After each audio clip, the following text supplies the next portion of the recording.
Welcome to the Defense and Aerospace Report. I'm Vago Muradian here at the United States Naval War College in Newport, Rhode Island, where we're doing a series of interviews regarding the challenges facing the United States Navy, and one of those is North Korea, and we're honored to have with us Professor Terry Roehrig, who studies North Korea here at the War College, author last fall of the book U.S. Of Japan, South Korea, and the United States Nuclear Umbrella by Columbia University Press, and you earned your PhD in political science from University of Wisconsin Madison.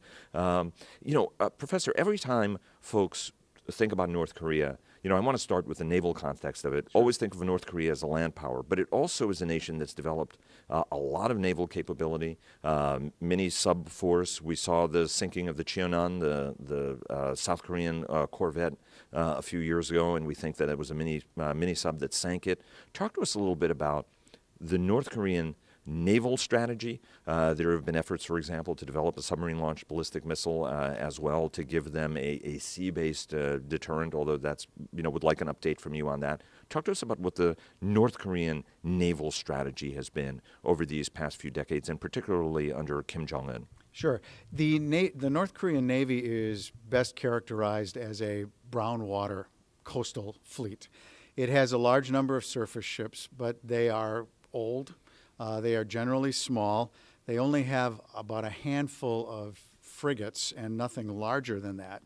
There has been some reporting that they may be working on some modernization efforts of that, but it's slow and it costs a lot of money, something that they have put elsewhere in their program. That's their surface fleet. A lot of ships, small but not very modern.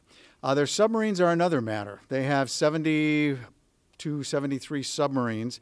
That's probably the most serious naval concern that we have. And as you indicated in your opening question about the sinking of the Cheonan, that points to some of the concerns that we have about North Korea's naval capability.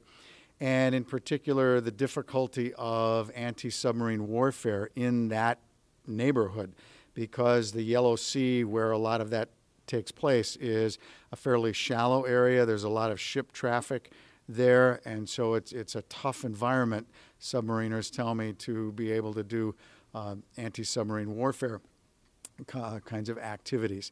So the North Korean Navy is a concern, but it's not a major blue water fleet.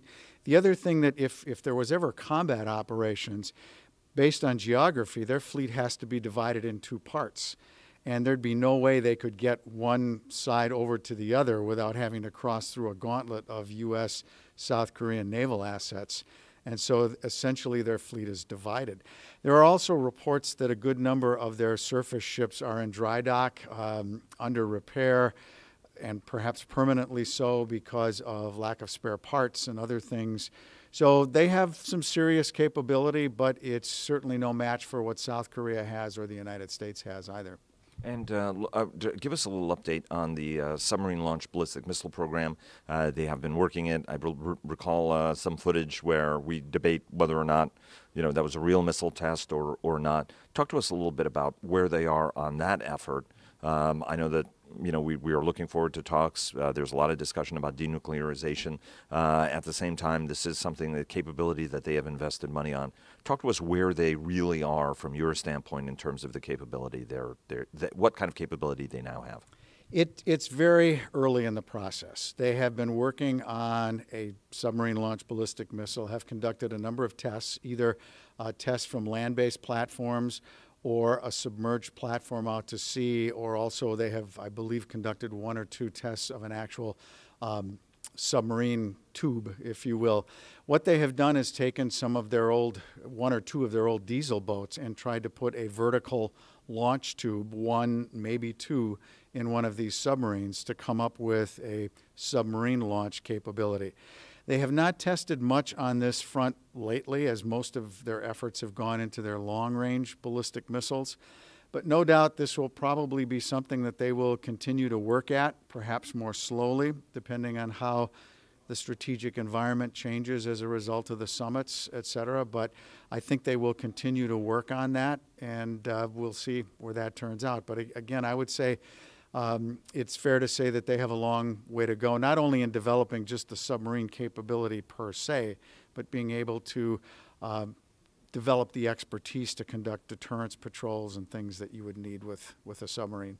It's reminiscent of the hotel and golf class, right? That had a couple of missile tubes in an elongated sail.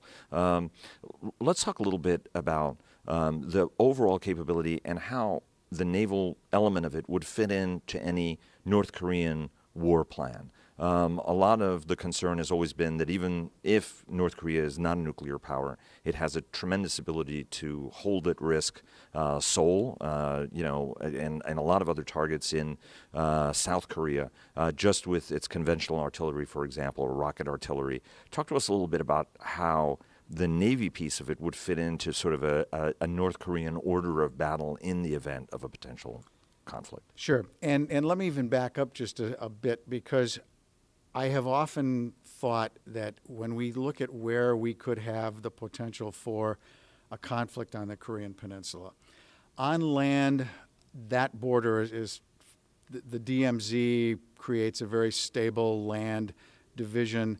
It seems unlikely that you are going to have much happen along that particular area. But on the water, in the West Sea, there is an area called the Northern Limit Line, which is a de facto maritime boundary. There are some questions about the legality of that line, but nonetheless it was drawn at the end of the Korean War as a maritime division. We have often over the years had clashes along the Northern Limit Line between fishing boats, the South Korean, North Korean Navy, and maritime zones by their nature are a bit more mushy than land boundaries are. And so I have often wondered if that might not be the place where we could see perhaps some spark that might lead to some larger conflict. So far that hasn't happened, particularly since 2010. I think what you are likely to see in regards to the overall North Korean military strategy is I think they understand that their surface fleet would have a very difficult time competing against the South Korean and the United States fleet. But they certainly have numbers, and they could be a pain in the neck in that regard. They also would be utilized to deliver special operations forces on the South Korean side, which the North Koreans have a very strong special operations capability. Estimates are from 80,000 to 200,000 well-trained, well-fed special operations folks that they would no doubt be part of any sort of military operation to deliver them on the South Korean side. The submarines would certainly again be a worry, as they would be a problem for the surface navies, and so I think that's how you would see the North Koreans do that. But I think toe-to-toe surface vessels, the North Koreans would have some very serious challenges. But submarines, special operations, I think that's where you're likely to see most effort. And North Korean special operators also have sadly, a well-earned reputation for ruthlessness in how they operate. Let's go to the nuclear question. We don't know at the time of this taping whether or not there will be a summit between Kim Jong-un and President Trump. A little bit of disagreement, as I think many North Korea experts expected when the United States side sort of said that complete denuclearization is a prerequisite. And there were a lot of folks in the community that I've talked to who said, well, look, that's going to be very, very difficult because they will look at some more stepped process. Pride and ego is a big piece of this as well. Talk to us a little bit about the dynamics here, what the North Korean view is of their weapons and why they have them, and what the right way may be to try to get to where folks want, which is greater stability and ultimately denuclearization of the peninsula, which even Kim himself has suggested that he would be comfortable with in his meeting with his South Korean counterpart, Moon Jae-in. Yes, I have been skeptical of the likelihood that North Korea would denuclearize completely in the way that the United States and South Korea, Japan and others, frankly, would like to see that happen. But I have been a supporter of the dialogue. I think this is a far better option than some of the threats to use military force. I think that would be an absolute disaster on the Korean Peninsula, and the risks that would be involved in that, I think, are just too difficult to even contemplate. But again, I think ultimately when you look at the security calculations of North Korea, I believe that they see nuclear weapons as a central part of their strategy to deter an operation against the North Korean regime. And that is, the subtext of that is the Kim family regime. And so I think it's unlikely that they will be willing to give up their nuclear weapons in a way that the United States, South Korea, and others would accept. So I think the challenge, and you are seeing this play out in the statements in the last couple of days, where North Korea is pushing back on what they are hearing from U.S. officials about complete denuclearization, that we have to see where, if it's possible, what middle ground may be obtainable between the various parties and whether that's going to be acceptable or not. Do you think, how do you respond to those who say that North Korea is so unpredictable that deterrence, nuclear deterrence in its classical form, will not work with North Korea, and that it's imperative to, take action, to take a preemptive strike? I mean, everybody was attributing that to H.R. McMaster, former National Security Advisor, Army Lieutenant General, and certainly a very, very big security intellect. But there were folks who said that there were real significant perils of doing, for example, a pinpoint strike or something like that. Talk to us in the entire context.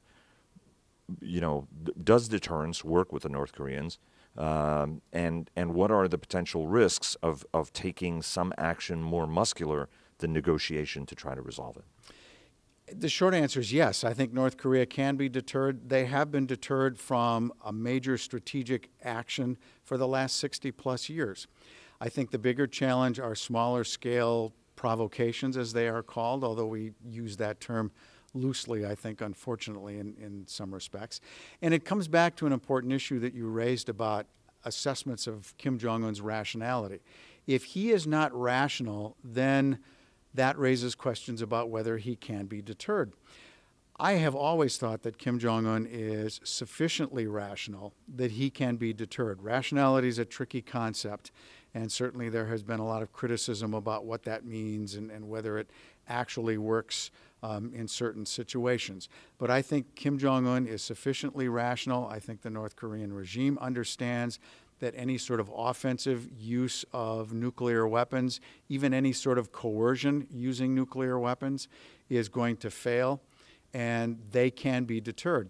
I like to come back to a statement that was made about a year ago in October by a CIA analyst at a conference in Washington, D.C., where this individual said that Kim Jong-un is not going to wake up some morning and decide to nuke Los Angeles, that he is like any other dictator. He wants to live a long life and die at an old age in his bed. Offensive use of nuclear weapons is going to be committing suicide. The gloves would come off, and the United States, South Korea, others would decide that this security problem is done. And I think he understands that. I think the regime is sufficiently rational to be deterred. And so I am confident that in the end, I often ask myself this sort of thought exercise: where are we 10 years from now? And I think the likely answer is there will be a nuclear North Korea.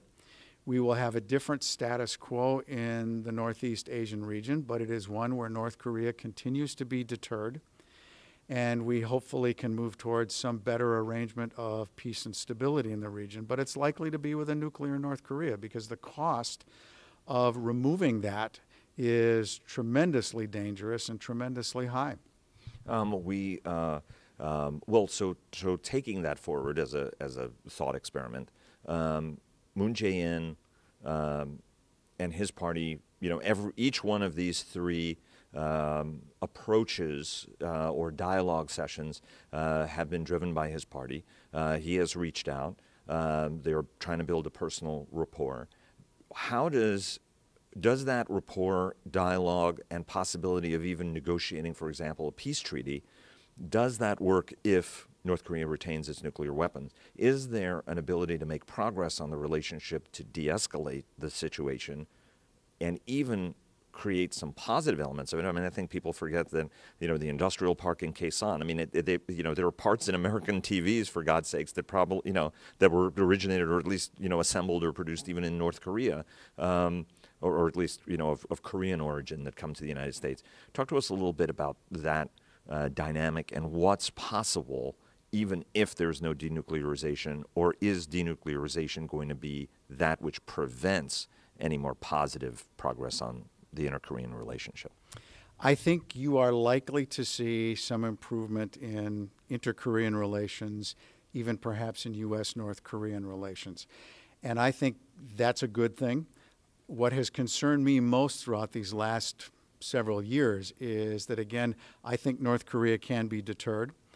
But what concerns me is when we get in these crisis situations. That's when leaders make mistakes, time pressures, et cetera, and that's when we can have some really nasty things happen, and why we have to be careful about that.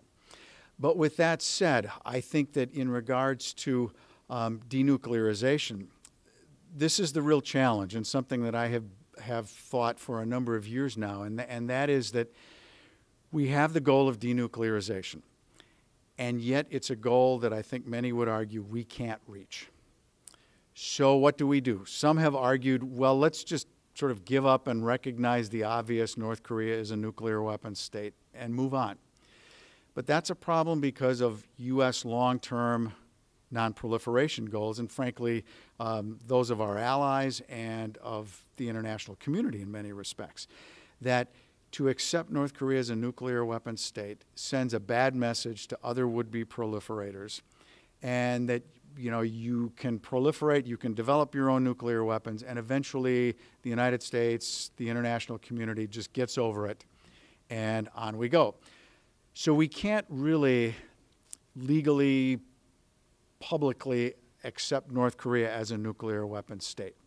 So what I think is going to happen is we will continue to pursue a goal of denuclearization publicly, even though it will become increasingly unclear that we can't reach that goal, and somewhere in the future arrive at some accommodation when it becomes clear that this is not something that is going to be possible. When that is, how it turns out, I'm not certain, but again, I think that is the dilemma that I've often called the Goulds Dilemma, that what is our actual goal? If you can't reach denuclearization, then what's your goal? Well, if you can't reach a goal, you would change your goal, but we can't change it because of the non-proliferation piece. And yet, even if we truly wanted to reach that goal, what would it require?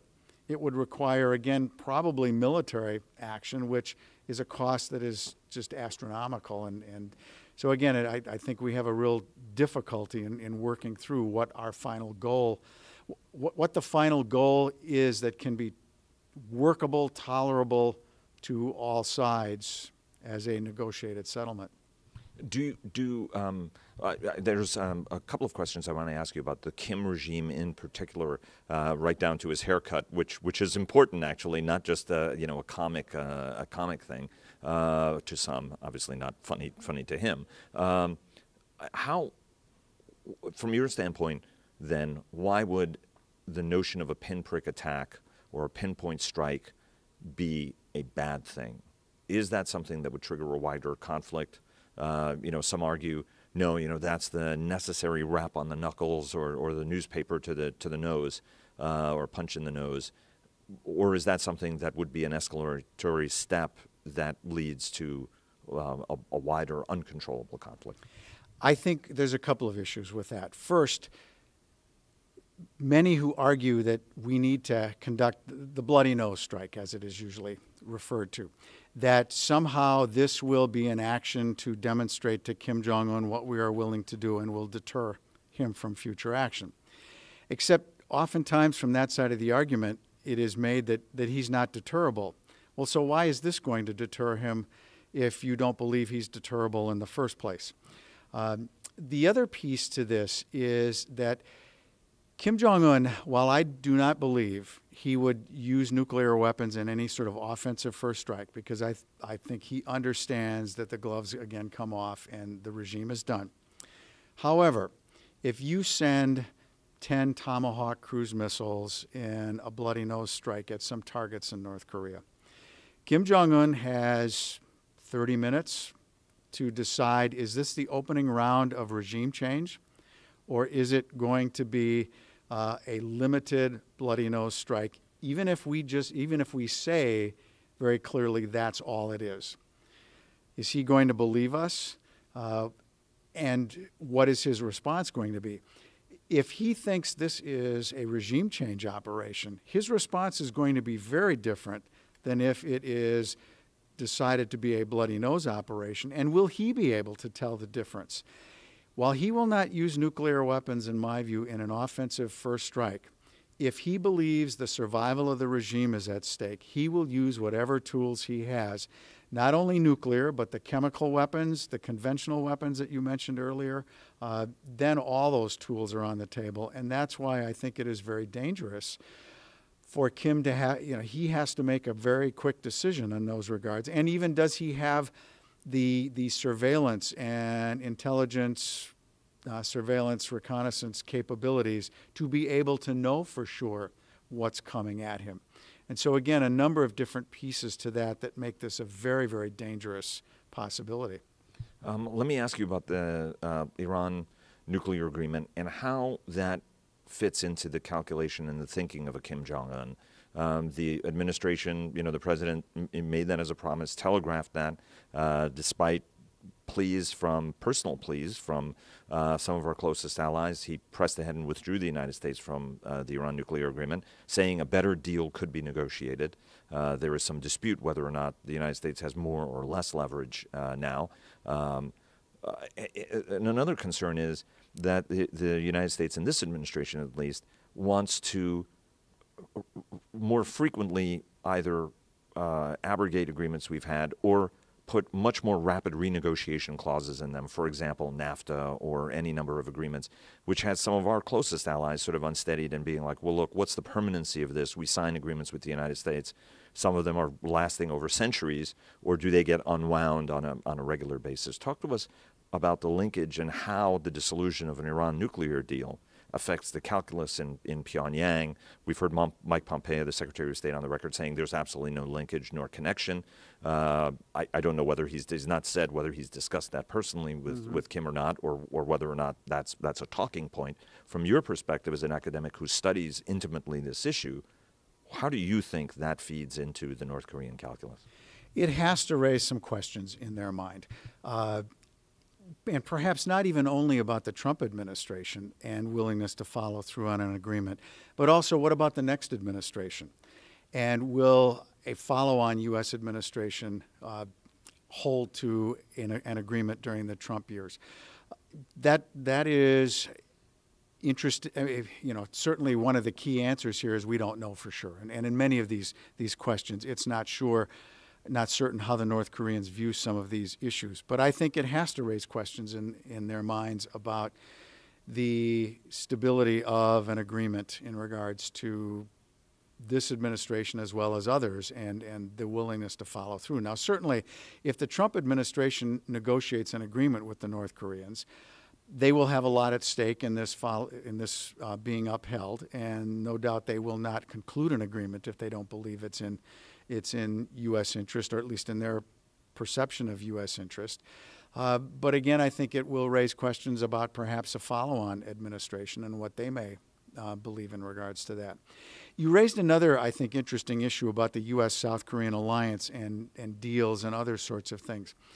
We look very closely these days at the nuclear issue between North Korea in regards to South Korea U.S. alliance relations. And during the Obama years, it has often been talked about that this has been some of the best years of the alliance, that there has been close coordination, good alliance relations between the United States and South Korea.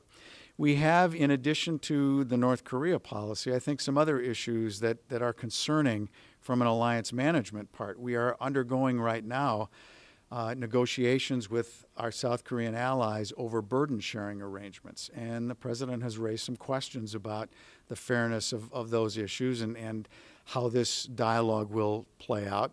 He has also raised questions about the U.S.-Korea Free Trade Agreement.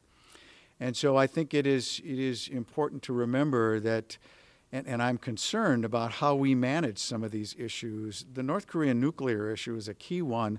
I don't think this is the time to necessarily be throwing all sorts of problems into the relationship regarding the free trade agreement and as well the burden sharing agreement. But again, I think these are important issues to remember for alliance management.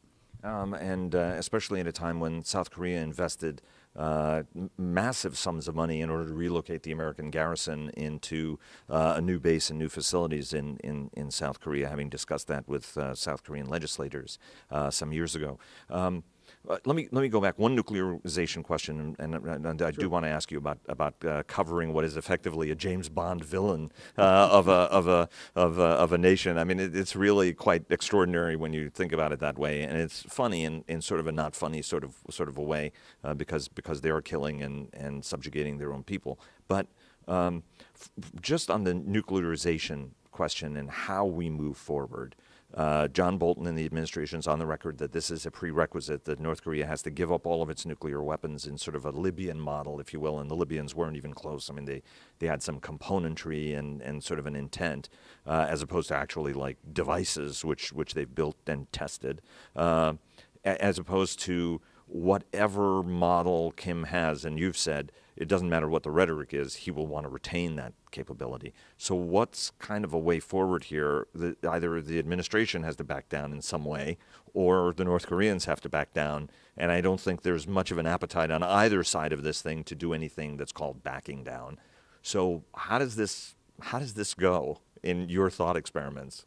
That's the problem, is where is potential middle ground that both sides are willing to accept? Is there something short of complete, verifiable, irreversible denuclearization, CVID as the term is often used, that the United States would accept? And what would North Korea be willing to accept short of that as well? I'm not optimistic we're going to find middle ground in that regard. But again, I think that the dialogue is very important to test what both sides are thinking, to see where there is some possible room for compromise. Certainly one of the elements that has been talked about is to cement in some way Kim Jong-un's offer to not test anymore, that would be a good thing. Some have also talked about a possible deal that might remove the long-range ICBM threat from the United States.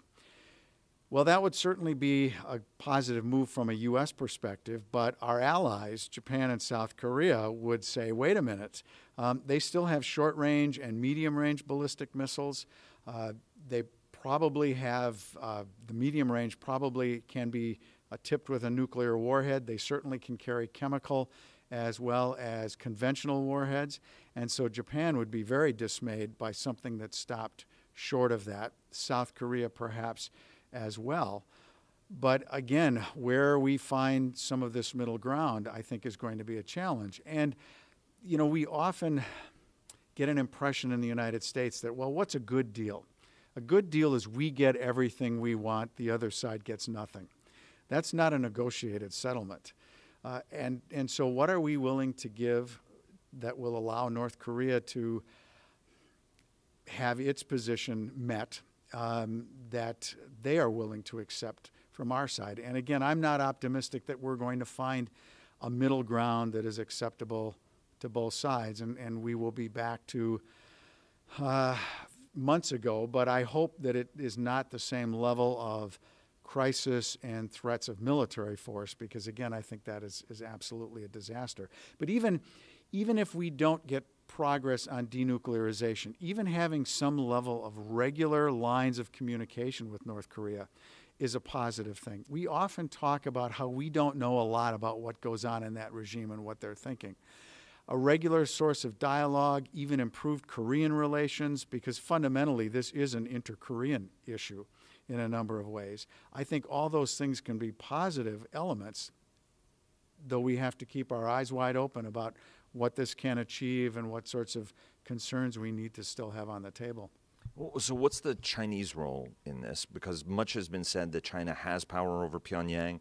A lot of folks say actually Beijing has a lot less control over North Korea than people give it credit for. And how much of what we're seeing is driven by sanctions and tough rhetoric, or just Kim's internal, highly refined family clock of taking things to an edge and then backing down or changing course radically.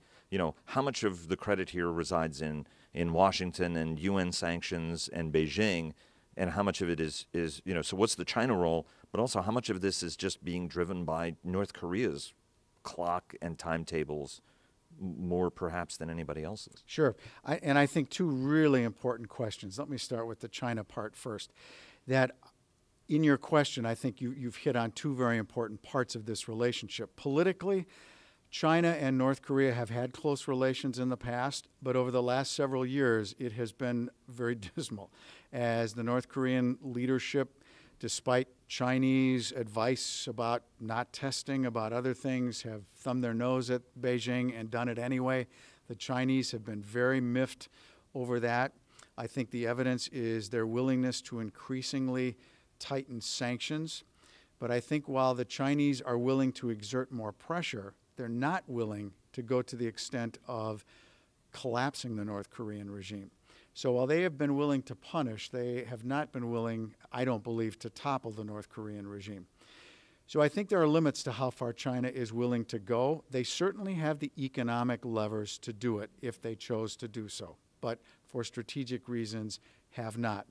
But again, politically, sometimes folks will categorize this relationship as close allies. They really have had some difficult years, the last few years, with Chinese-North Korean relations. And you saw with the recent meetings between Kim and Xi, first on that agenda was no doubt to patch relations as to how bad they had gotten. The second part of your question about sanctions is a complicated answer and a very important question.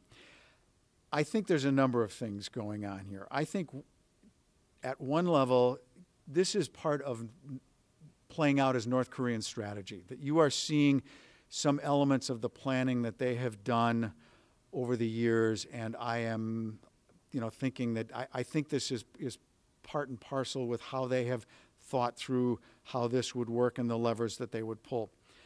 But I think it's clear, though, that sanctions have also had an impact, and it may have sped up some of what they have done. It has probably influenced what the North Koreans have done. So I think it's really some of each. Some who would dismiss sanctions as having no impact at all, that just doesn't seem plausible to me.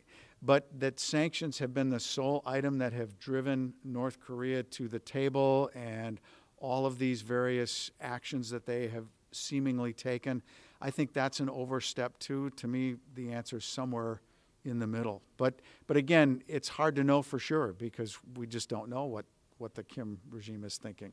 We're going to have to look at Kim's memoirs. And speaking of Kim, absolute James Bond villain, right? When he went to see Xi Jinping, he travels in an armored train, so armored that it goes at 37 miles an hour. He is notorious for not liking to fly anywhere. He reminds you of sort of the Stalin's magnets as they were roaring around the country in their armored trains. Very happy, pleasantly smiling face at the inter-Korean dialogue and in a lot of the pictures, and yet a brutal dictator who has absolutely no compunction. And a friend of mine said, how likely are threats to work on a guy who executes his own family members with anti-aircraft guns, Sure. as he presides over them. Very large purges throughout the party on a fairly regular basis. So somebody who is concerned about his position and continuing the family business. And to some Americans, it's a comical, insane haircut, right? It's one of 3 or 5 authorized haircuts, and he's got the number 1. But before we did the interview, you were pointing out that haircut is no accident, and there's a reason for it. At the same time, he is, insofar as the tight confines of North Korea, an economic reformer in many respects. So talk to us about sort of Kim at home, why the haircut is not as insane, nor the style of dress as insane as it may seem to people in the United States. He could choose to wear anything, but he does wear highly tailored silk and rather unique outfits, which goes in the dictator's playbook. Talk to us a little bit about the guy, why he's got the nutty haircut, why he wears the clothes he wears, and more importantly, what he's like on the home scene, which is this tyrannical guy, but at the same time still trying to do some things to drive change within that highly repressive system? Yes, and an important question. To start with the human rights piece, I think that's another important element to remember about the entire situation in the North Korean regime. Nasty human rights record. In 2014, the United Nations came out with a Commission of Inquiry report that detailed all of the human rights abuses that North Korea is responsible for, and the report called for Kim Jong-un to be taken before the International Criminal Court and prosecuted for crimes against humanity. That's a very, very serious accusation and a very serious issue. So when you put that in compared to or in the context with the nuclear issues, if you push Kim Jong-un hard on human rights issues, and he's already started to push back on some of that, you're probably not going to get movement on the nuclear front. And yet the human rights community, correctly so, reminds us all that this is not just about nuclear weapons and security. It is also about the human rights problem that is very, very serious in North Korea. So again, I think that's an important piece to remember. To back up, I think in regards to Kim Jong-un's transition to power, I think is an important place to start.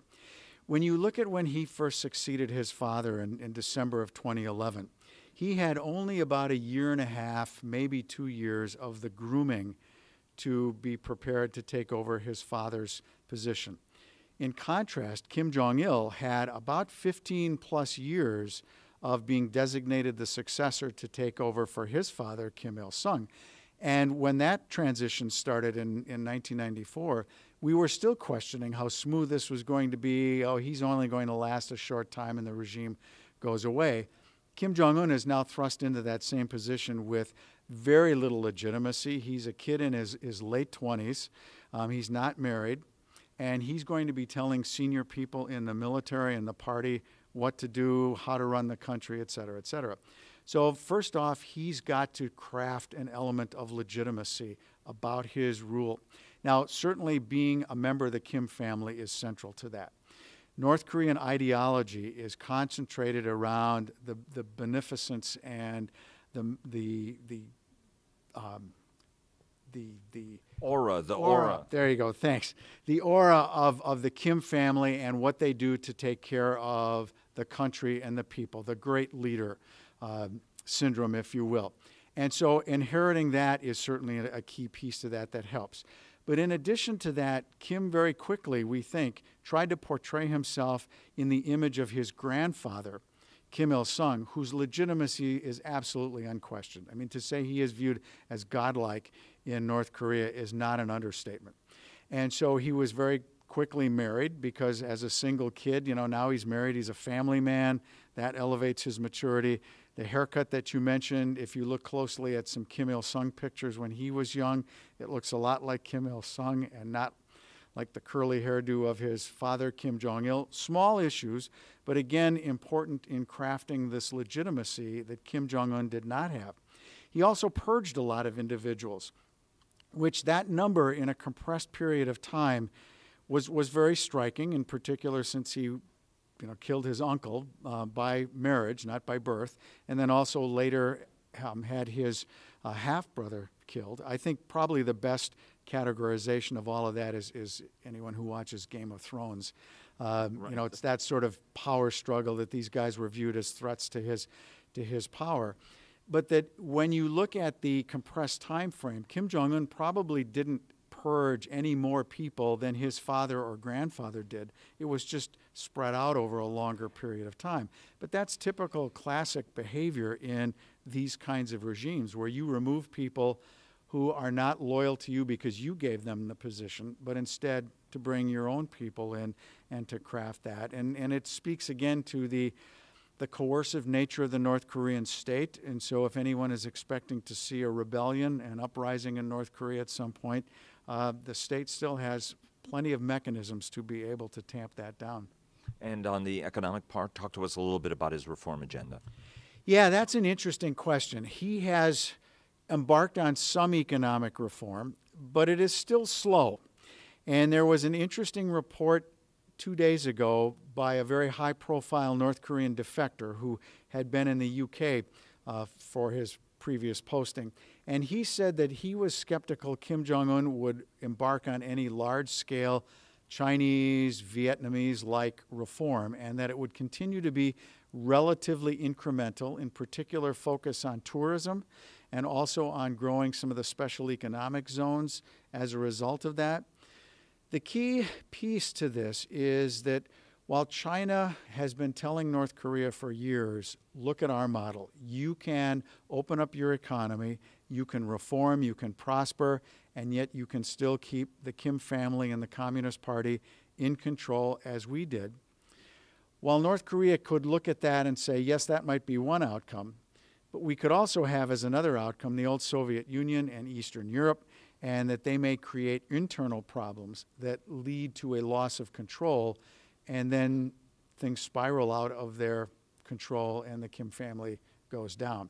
So I think you are likely to see incremental economic reform, but I think it is absolutely clear that Kim Jong-un is moving in the direction of economic growth and trying to release some of the pressures from sanctions and trying to spur some level of foreign investment, but that's going to be tough if he doesn't get some element of the nuclear question resolved. When he came in, one of his ideological lines has been called the Byungjin line, which means simultaneous development of nuclear weapons and growing the economy. And you have seen him say publicly, I have achieved the nuclear capability that I have set out to do. We are now going to turn our attention much more to economics. But we'll see if he can do it without a resolution to the United States and South Korean satisfaction in regards to the nuclear question. Terry Roehrig, PhD here at the US Naval War College, a full professor, expert on North Korea. Sir, thanks so much for all of your time. Fascinating conversation. I have so many more questions for you, but I know you've got to go. Thank you so much, sir. My pleasure. Happy to be here.